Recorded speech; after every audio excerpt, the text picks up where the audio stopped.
The Galactic Coalition was a tapestry of species, vast and diverse, united by a common threat, the Chymera. The Chymera were not a conventional enemy. They did not field vast fleets of warships, nor did they conquer planets with overwhelming force. Their genius and their terror lay in their unparalleled ability to infiltrate. The Chymera were perfect shapeshifters, capable of replicating any sentient being down to the cellular level. They could mimic physical form, vocal patterns, even neural signatures with absolute fidelity. Their primary strategy was not direct combat, but systemic collapse. They would infiltrate key command structures, replace high-ranking officers, diplomatic envoys, scientific leaders, and then, from within, sow discord, misdirect resources, and initiate self-destructive policies. Entire species had fallen not to battle, but to paranoia. Admirals found themselves issuing contradictory orders. Scientists sabotaged their own research. Diplomats ignited wars with manufactured insults. No one could trust anyone. A commander might sit across from their most trusted advisor, their closest friend, only to realize too late that the being before them was a chimera, subtly poisoning the well of their command. The coalition's strength, its diversity, was rapidly becoming its greatest weakness. Against this enemy, the coalition's advanced technology was useless. Genetic scans could be faked, psionic probes could be mimicked, even complex behavioral analysis could be perfectly replicated. The Chymera were masters of illusion, their only weakness being their inability to genuinely feel or replicate the deep, complex emotional bonds that bound sentient beings. They could mimic the appearance of love, loyalty, or camaraderie, but never the authentic internal experience. This was a theoretical weakness, however, as no species had found a reliable way to weaponize emotional bonds. Humanity's entry into the coalition had been, as always, met with a mix of awe and bewilderment. We were a chaotic, often illogical species, but we were fiercely loyal to our own. Our social structures were bafflingly complex, our emotional range vast and often contradictory. We were considered an odd but useful addition to the coalition's fighting forces. Commander Elias Vance and Captain Anya Vance were a human anomaly, even within their own species. They were husband and wife, a pair-bonded unit, and both served as highly decorated fighter pilots in the coalition fleet. Their ship, the Endeavor, was a two-seater long-range interceptor, designed for precision strikes and deep space patrols. Their service together was unusual. Coalition protocols generally separated family members to avoid emotional complications in combat. But the Vances, both exceptional, had fought for the waiver, citing their unparalleled synergy. Their synergy was legendary. In the chaos of a dogfight, Elias would make a split-second maneuver, and Anya would instinctively react, compensating, correcting, anticipating without a word being exchanged. Their minds, honed by decades of shared life, shared love, and shared combat, operated as one. When the Chymera began their insidious infiltration of the human fleet, panic began to ripple through the ranks. Commanders were replaced overnight, orders were subtly altered, trust began to fracture. One day, after a particularly confusing series of contradictory orders from Fleet Command, Elias found himself arguing with what he believed was his wingman, Lieutenant Commander Dax. Dax, usually blunt and direct, was subtly evasive, his eyes holding a fraction too much calculation. "That's not how Dax flies," Elias muttered to Anya, his voice low, as they disengaged from a training exercise. "He's always a little reckless, a little too confident. That was perfect." Anya nodded, her brow furrowed. "And when I sent that distress signal earlier, the one you always joke about me overusing, he didn't even flinch. He just gave a by-the-book response. Dax would have given me hell for it later, but he would have noticed. It was a tiny, almost imperceptible deviation. A perfectly executed maneuver. A by-the-book response. It was too perfect. And in that moment, the Vances realized that the Chimera's weakness, their inability to replicate true emotional bonds, was not just theoretical. It was a tangible, weaponizable truth. Elias and Anya immediately reported their suspicions. Fleet Command, already riddled with paranoia, initially dismissed their observations as anecdotal, emotionally biased. But the Vances were insistent. They had a unique perspective, a shared history, a level of intimacy that transcended mere professional partnership.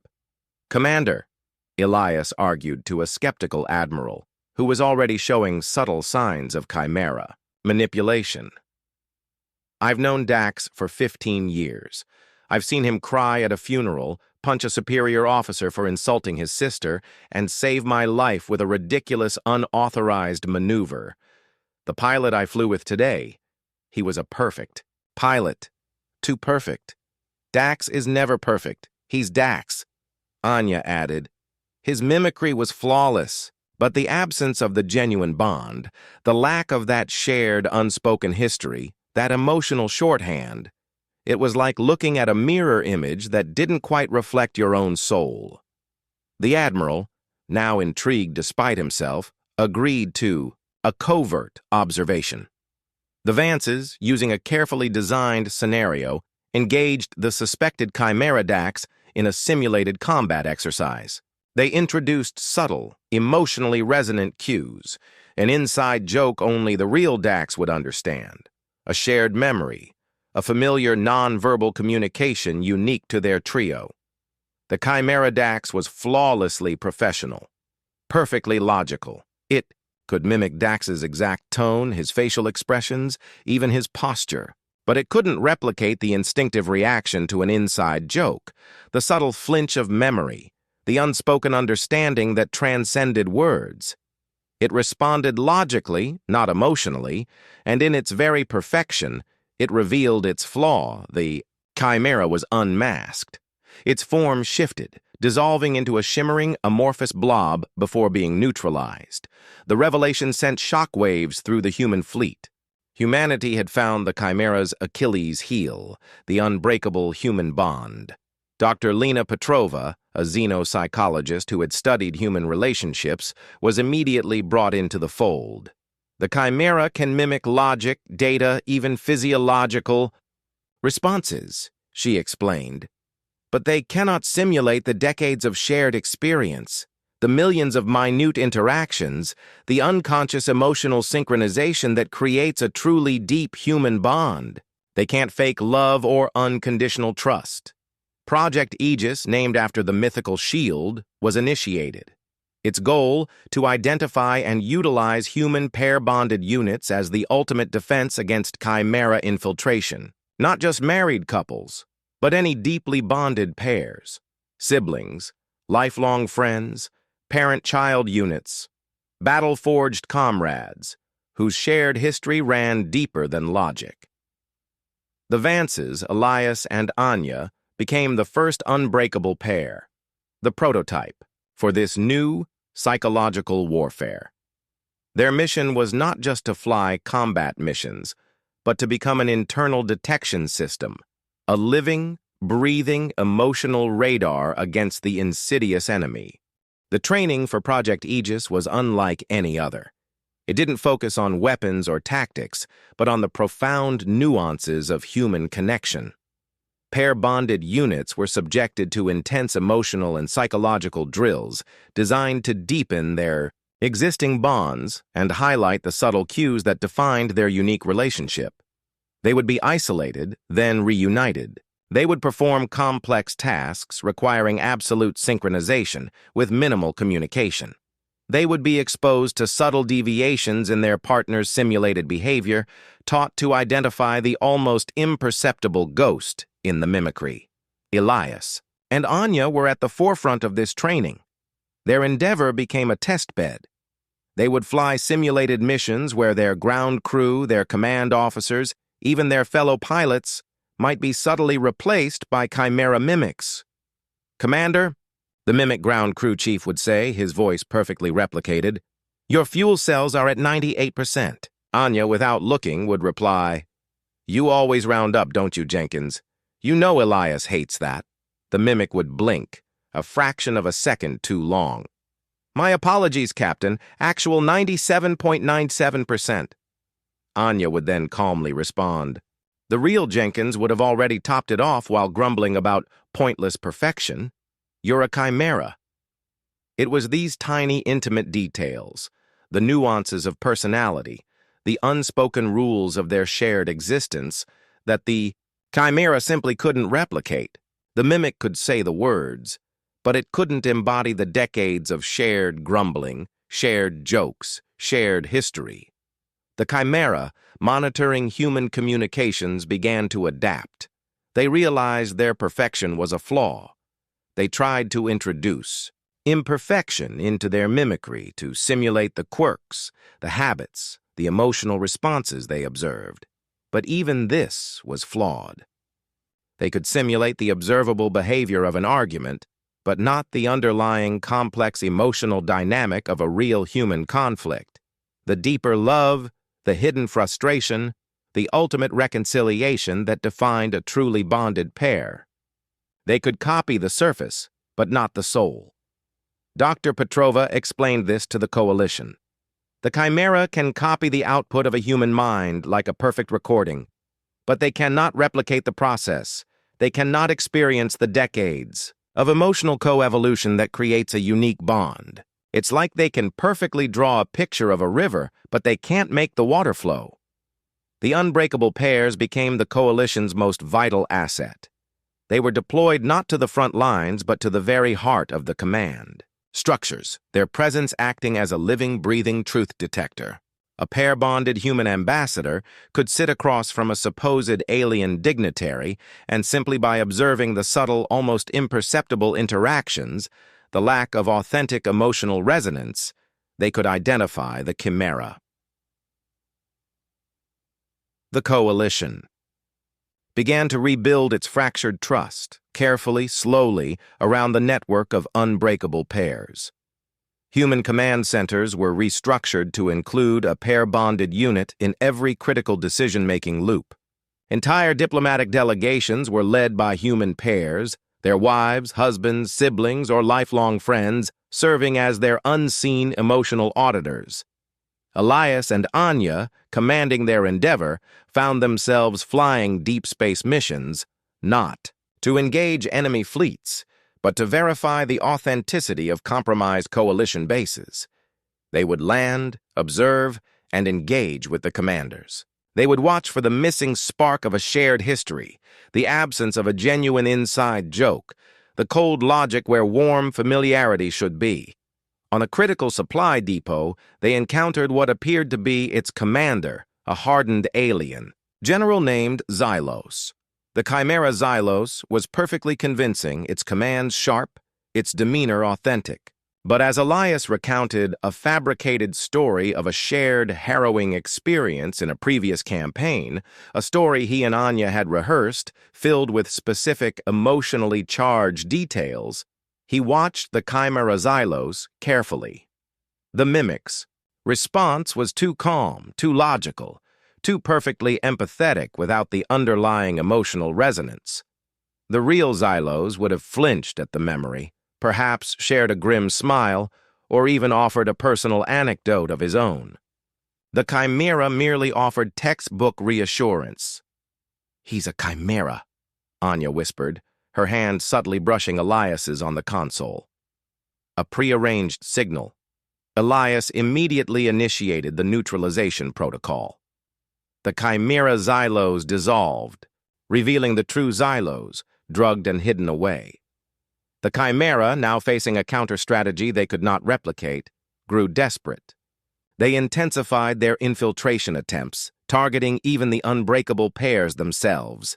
They tried to isolate them, to sow doubt between partners, to create situations where the bond itself might fracture, but this, too, they failed to comprehend.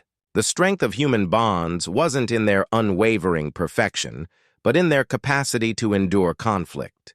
Human couples argued, they disagreed, they sometimes even fought. But they also reconciled, they forgave, they rebuilt. These challenges, these imperfections, only served to strengthen the bond, to temper it like steel. Dr. Petrova emphasized this to the bewildered coalition. The Chymera see a fight between a human couple as a weakness, an opportunity to divide. We see it as a process, a forging. Our bonds are strong because they are tested, because they overcome. Their inability to grasp this messy complexity is their greatest blind spot. The Chymera began to show signs of psychological wear. Their inability to break human bonds, their constant failure to understand the nuances of human emotion, began to affect their collective hive mind. They were experiencing a form of despair, not from physical defeat, but from existential incomprehension. They attempted a final, desperate tactic, a psychological attack designed to mimic the loss of a pair bond. They created illusions of lost loved ones, of partners suffering, of bonds breaking, hoping to shatter the unbreakable pairs from within. Elias and Anya were subjected to one such attack while on a deep space patrol. Anya suddenly saw Elias dissolve. Before her eyes, replaced by a chimera mimic, its voice speaking cruel, accusatory words designed to sow discord and doubt. Elias, simultaneously, saw Anya replaced by a mimic, her voice cold, telling him their love was a lie. The psychological assault was horrific. Both felt a searing, unimaginable pain, the raw, primal terror of losing their deepest connection. But then, their training, their shared history, their unbreakable bond kicked in. Elias saw the mimic Anya, heard her cruel words, but he also felt the distinct, comforting presence of the real Anya, physically present beside him in the cockpit, her hand instinctively reaching for his. The mimic was perfect, but the feeling of his real wife, the shared energy, the resonance of their souls, was stronger. Anya saw the mimic Elias, felt the devastating betrayal, but she also felt the solid, reassuring presence of her husband. His steady breathing beside her, the subtle tension in his hand as he gripped the controls. The mimic's words were a lie, but her husband's presence was the truth. They looked at each other, their faces pale, their eyes filled with shared horror, but also with an unwavering certainty. "He's good," Anya whispered, her voice trembling. "Almost too good." "Almost," Elias agreed, his voice strained but firm. "But he doesn't have this." He squeezed her hand. The Chimera's psychic attack faltered, then dissolved. They had tried to weaponize the pain of a broken bond, only to discover that the human bond, even in the face of illusion, was simply unbreakable. They could mimic loss, but they could not create it where true love existed. The Chimera Collective, experiencing the utter futility of their most potent weapon, entered a state of irreversible psychological collapse. They could not comprehend a species whose greatest strength was not in their logic, their technology, or their individual prowess, but in the profound, messy, and infinitely resilient love they shared. The war against the Chimera was over. Not with a bang, but with a psychological whimper. The shapeshifters, their collective will broken by their inability to comprehend human connection, retreated into the deepest reaches of uncharted space, forever changed, forever unable to mimic the human heart. The coalition was saved, its trust rebuilt, its command structures revitalized. Humanity, once an oddity, was now revered as the weavers of connection, the species whose emotional depth had saved the galaxy. Dr. Lena Petrova's research into human bonding became a cornerstone of galactic psychology. She taught other species about the intricate dance of human relationships, the value of shared vulnerability, the strength found in forgiveness, and the profound power of unconditional trust. Elias and Anya Vance, the original Unbreakable Pair, became legends. Their endeavor was enshrined in the Coalition Museum of Heroes, a testament to a victory won not with weapons, but with love. They continued to serve, not as combat pilots, but as mentors, teaching other species the subtle art of discerning truth through emotional resonance. The coalition even began to experiment with its own forms of pair bonding, encouraging deeper, more intimate connections within its command structures, seeking to emulate the unique human strength. They learned that true unity wasn't just about logical alliance, but about shared experience, about empathy, about the messy, beautiful bonds that transcended individual logic. The galaxy had learned a profound lesson, that while technology could conquer planets, and logic could build empires, it was the deep, often irrational, and utterly human bond of love that could defeat the most insidious enemy. Elias and Anya, now elders, would often sit together, watching the stars from their home, on a quiet, peaceful colony world. Their hands, gnarled with age, would instinctively find each other. They remembered the pain of the Chimera's illusions, the terror of imagined loss. But they also remembered the unwavering certainty that had guided them through it all. The knowledge that their connection was real, undeniable, and truly unbreakable. Their legacy wasn't just a victory in war. It was a testament to the enduring power of the human heart, a beacon of trust in a galaxy that had almost been consumed by doubt. Humanity had proven that our greatest weapon wasn't our intelligence or our technology, but the simple, profound, and miraculous act of loving another with unwavering faith.